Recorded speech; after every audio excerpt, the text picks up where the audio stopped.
እዚ ድምፂ ቤት ኢየሱስ ዓለም ለኻዊ ኣገልግሎት እዩ።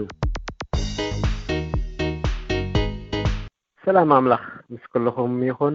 ኣብ ቀረባን ርሑቕን ኮንኩም መደባትና ትከታተሉ ዘለኹም ክቡራት ህዝቢ ኣምላኽ፣ እዚ ብቤት ኢየሱስ ዓለም ለኻዊ ኣገልግሎት እናተዳለወ ዝቐርበልኩም መንፈሳዊ ናይ ሬድዮ ፕሮግራም እዩ።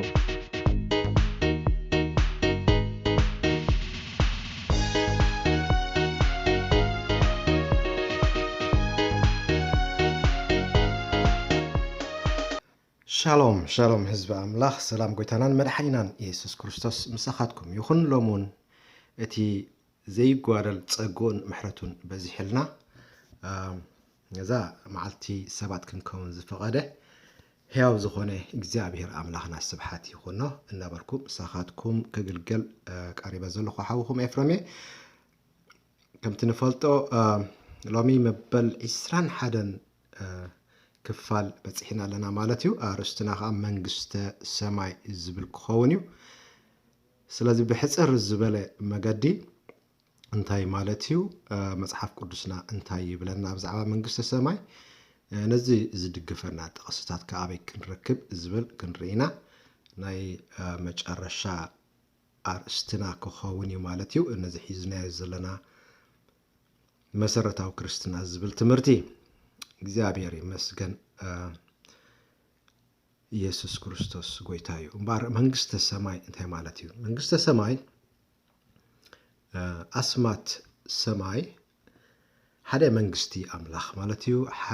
ክልተ ማሓደር ኣምላኽ ማለት እዩ። ሓደ ርሻን ገነት ኣርያም ጽዮን ከተማ ህያው ኣምላኽ ሓዳስ ኢየሩሳሌም መቕደስ እግዚአብሔር ሃገር ኢሉ ኣስማት ሂቦሎ። እዚ ኣስማት እዚ ተዛማድን ተመሳሳልን እኳ እንተኾነ በበይኑ ዝኾነ ቦታን ዕዮን ዘለዎ በብወገኑ ከዓ ኣብዚ ምድሪ ምሳሌ ወይ ጽላሎት ዘመልክት ከዓ ይርከቦ። ኣፈጣጥራ ሰማይ ዘፍጥረት 1:1 ኣምላኽ ብመጀመርያ ሰማይን ምድርን ፈጠረ። ኣብ እንግሊዝኛ ሰማያትን ምድርን ፈጠረ እዩ ዝብሎ ብዝሒ ኣለዎ። ዘፍጥረት 1:6 ከዓ ንማያት ካብ ማያት ዝፈሊ ጠፈር ኣብ መንጎ ማያት ይኹን በለ። ነቲ ጠፈር ገበሮ ኣምላኽ ከዓ ነቲ ጠፈር ሰማይ ኣውፅኣሉ። ኣብ ካልኣይ ቆሮንጦስ ምዕራፍ 12:1-4 እንተንብብና 3 ሰማያት ከም ዘሎ ይሕብር። ከምኡውን መዝሙር 148:4 መዝሙር 18:13 ዘዳግም 10:10-14 እንተ ኣንበብና ሰማያት ዝብል ንረክብ። መንግስቲ ኣምላኽ መንግስቲ ኣምላኽ ነቲ ምምሕድዳር ዘመልክት እዩ። መንግስቲ ህዝቢ፣ ወታደር፣ ስርዓት፣ ሕጊ ወዘተ ዝኣመሳሰለ ዝሓዘ እዩ። መንግስቲ ኣምላኽ ዘለዓለማዊ እዩ። ዳንኤል 2:44 ጽዮን ከረን ህያው ኣምላኽ ከተማ ዳዊት ካልኣይ ሳሙኤል 5:7 ቀዳማይ ነገሥት 8:1 ቀዳማይ ዜና ምዕራፍ 11:5 ንኩሉ ኢየሩሳሌም ከባቢኣን የመልክት። መዝሙር 126:1 ትንቢት ኢሳያስ ምዕራፍ 1:26-27 ከምኡውን ትንቢት ኢሳያስ 33:20 ትንቢት ኢሳያስ 49:14 ከም ኣብ ሰማይ ዘላ ኢየሩሳሌም የመልክት።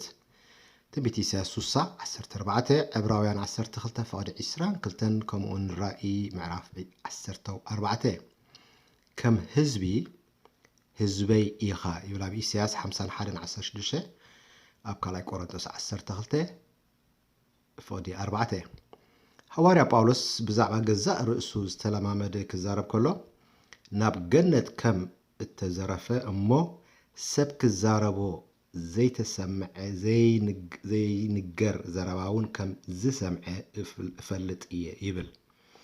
ኣብ ሰማይ ብዙሕ ብዓይነትን ዘይረኣናዮ ብዕንትና ዘይረኣናዮ በዛና ዘይሰማዕናዮ ነገር ኣሎ።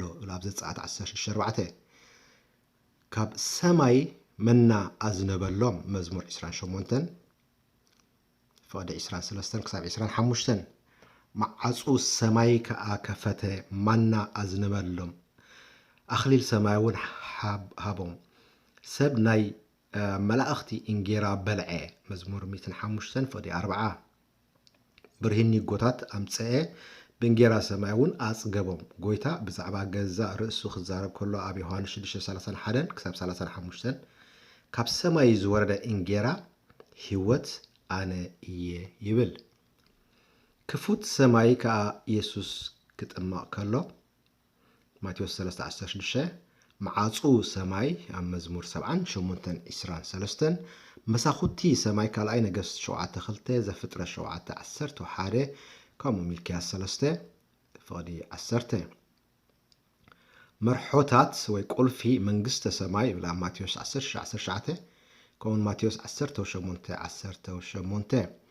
سمايات زخفته بمحرتن فقرين عشرنا بمحاب بتصالوتن إذن كالي إجزيابير أملاخ زبلنا بمسبع أب كفات سماي كنملالس نغل نبرا هيوتنا سماياويو مخنياتو أب إفيسون كلتشدش كساب شوعته أب سمايات بكريستوس يسوس مسؤو أقامت أنا يبل أب قولوسي 3:1-4 موتكم يخم هيوتكم دما مس كريستوس أب أملاخ تسويرا الله يبل أب إفسون معرف 3:10 هاجرنا أب سمايات كم زخونا ينقرنا أب إفسون كلته كاب 10:9 كساب 10 دكا أدم نقدسان سدرابيتو نأملاخ كم زخونا ينقرنا كل بزعبا حدش سماياون حدش مدراون كزارب كله أبراي 21 كفاده حدا خساب كلته قداماي سماين اتا قداميتي مدرن حالفهم حدش سماين حدش مدرن رئخو يبل كمو دما أبراي 21 إنه نخلو أحدثو الله يبل نمنتاي حدش سماي حدش مدرن أدليو انتبلنا حاتياتنا